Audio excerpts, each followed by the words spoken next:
Good morning, class! How are you today? It's nice to know that you are all doing great. Please let me introduce myself first. I am Miss Donna Mae Castro, but you can call me Teacher Donna. Are you ready for our discussion today? I'm sure all of you will definitely learn and gain new insights about our topic. And I am also excited to be your teacher for this subject. So before we start our discussion, kindly arrange your chairs and prepare yourself to learn. So our topic for today is all about the elements of drama. Before that, do you have any idea about those elements? Okay, thank you for all your ideas. Let's start. Do you know that most successful playwrights follow the theories of playwriting and drama that were established over 2,000 years ago by a man named Aristotle? In Aristotle's work, The Poetics, he outlined the 6 elements of drama in his critical analysis of the classical Greek tragedy Oedipus Rex, written by the Greek playwright Sophocles in the 5th century BC. These 6 elements of drama are thought or theme or ideas, action or plot, characters, language, music, and spectacle. The first element is the theme. When we say theme, it is what the play means as opposed to what happened or the plot. Sometimes the theme is clearly stated in the title. It may be started through dialogue by a character acting as the playwright's voice. The abstract issues and feelings that grow out of the dramatic action. For additional information, theme is a single concept or awareness or realization may have inspired the author to write the work, or it is the reason the playwright wrote the play.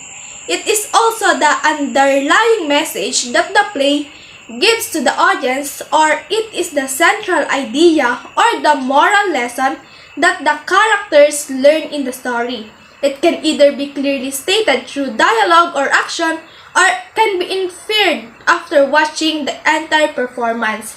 For example, the theme of a play could be the power of love, forbidden love, true friendship, redemption, courage, and perseverance, and etc. The second element is the action or plot. It is the event of a play, the story as opposed to the theme. What happens rather than what it means. The plot must have some sort of unity and clarity by setting up a pattern by which each action initiating the next rather than standing alone without connection to what came before it or what it follows. To make it simple, the plot of a play is determined by the sequence in which the events take place.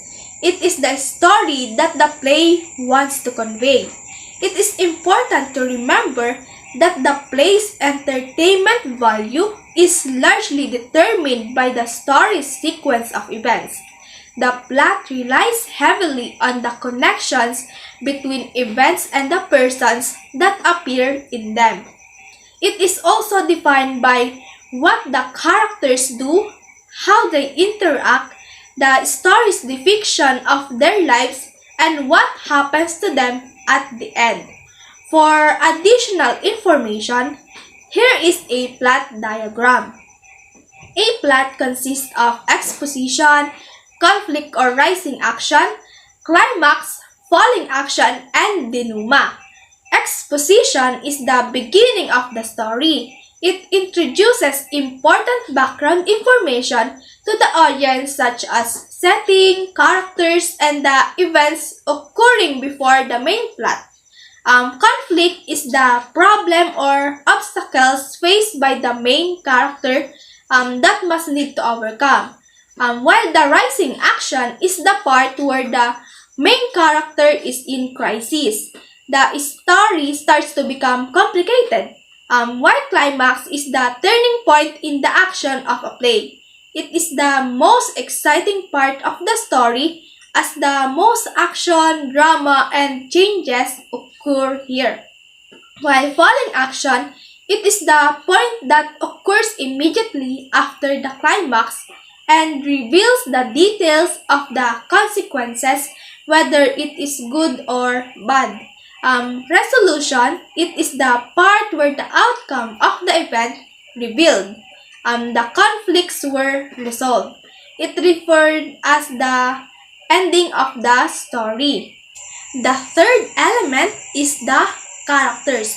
When we say characters, these are the people presented in the play that are involved in the producing plot.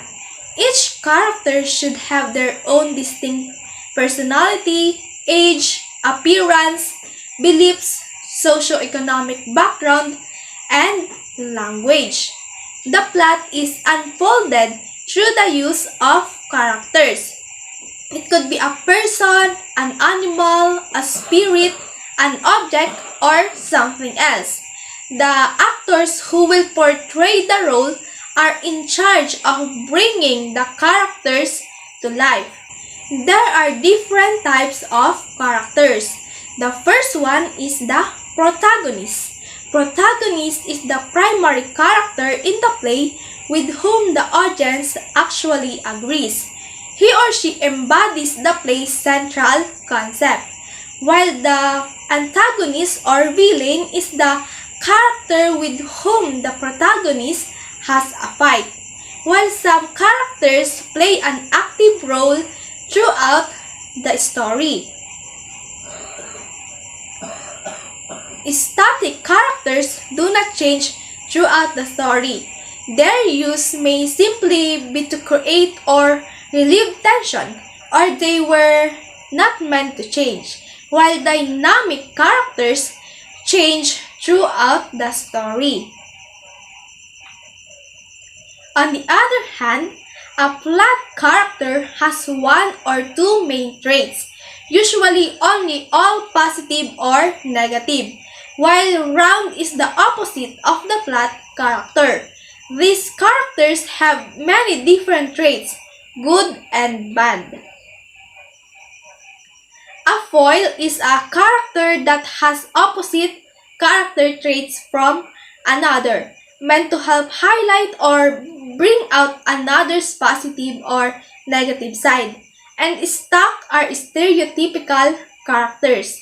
These characters might sometimes assist in drawing the audience's attention to the play's theme. When we say language, these are the words uttered in a drama, or it is the speech or dialogue. In a drama, it is vital to consider the words to be used. Carefully selecting the words helps in the creation of character, the communication of ideas, and the creation of dramatic meaning. Each playwright can create their own specific style in relationship to language, choices they use in establishing character and dialogue. Then, the next element is music. When we say music, it can encompass the rhythm of dialogue and if speeches in a play, or can also mean the aspects of the melody and music composition as with musical theater. Each theatrical presentation delivers music, rhythm, and melody in its own distinctive manner. Music is not part of every play, but music can be included to mean all sounds in a production. The use of sounds and rhythm in dialogue, as well as music compositions employed in the plays, are all examples of this element. If the correct sound effects or music are used at the right periods in the story, they can be a perfect complement to the play's high and low points. It is important to remember that the music and lyrics should complement to the concept of the play. It is because when the scenes are accompanied with music, they have a greater impact on the viewer. And the last element is the spectacle. The spectacle in the theater can involve all of the aspects of scenery, costumes, and special effects in a production. The visual elements of the play created a theatrical event. The qualities determined by the playwright create the world and atmosphere of the play for the audience's eye. Everything that the audience sees is referred to as spectacle. Scenery, makeup, wardrobe, actors' movements, and lighting are all part of the production. Just like a music, it is also vital because it enhances the intensity of the theme, character, and plot.